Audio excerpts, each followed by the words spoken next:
तो आपने जैसा अभी ज़िक्र किया कि अभी पिछले हफ्ते अमेरिका के विदेश मंत्री और रक्षा मंत्री यहाँ 2+2 डायलॉग के लिए आए थे।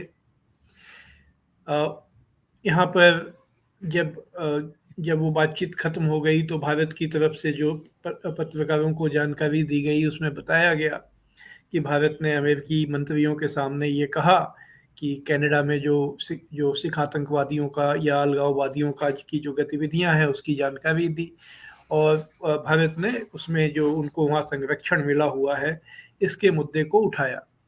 जबकि जब एंटनी ब्लिंकन ने पत्रकारों से बात की यहाँ पर ही नई दिल्ली में, तो उन्होंने ये कहा कि भारत को कनाडा की जांच में सहयोग करना चाहिए। साफ मतलब है कि अमेरिका ये मानता है कि जांच सही दिशा में चल रही है।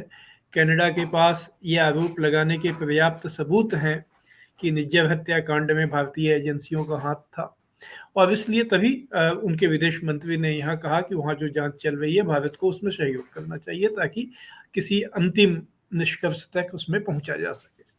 अब ये देखिए संयोग की बात है कि जब G20 की बैठक में वो लीडर्स आए थे उसके जाने के हफ्ते भर के अंदर जस्टिन ट्रूडो ने संसद में खड़ा होकर भारत पर आरोप लगाया था। अभी अमेरिका के विदेश मंत्री और रक्षा मंत्री यहाँ से लौटे ही हैं कि कल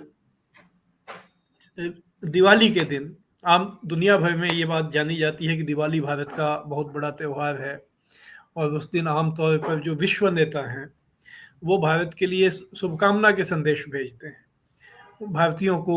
एक अभी आप ये जो बाइडेन, अब तो ये व्हाइट हाउस में ये परंपरा पिछले लगभग एक दशक से कुछ ज़्यादा समय से चल रही है कि व्हाइट हाउस में दिवाली समारोह का आयोजन किया जाता है जिसमें भारतीय समुदाय के लोगों को बुलाया जाता है। तो उस दिवाली के दिन जस्टिन ट्रूडो ने एक बहुत ही आक्रामक भाषण दिया, आक्रामक बयान दिया और उसमें उन्होंने कहा कि भारत ने पर हमने आरोप लगाया, हमने कहा कि भारत ने निज्जर की उन्होंने कहा कि कनाडाई नागरिक की कनाडा की जमीन पर हत्या कराई ऐसा हमारे पास इस बात के साक्ष्य हैं। और जब हमने ये बात कही तो भारत ने वियना संधि जो है वो एक दूसरे देशों में राजनयिकों को सुरक्षा देने के बारे में है। जैसे आप किसी देश का अगर कोई डिप्लोमेट है, कोई राजदूत है या कोई भी राजनयिक अधिकारी है तो उसे गिरफ्तार नहीं किया जा सकता है।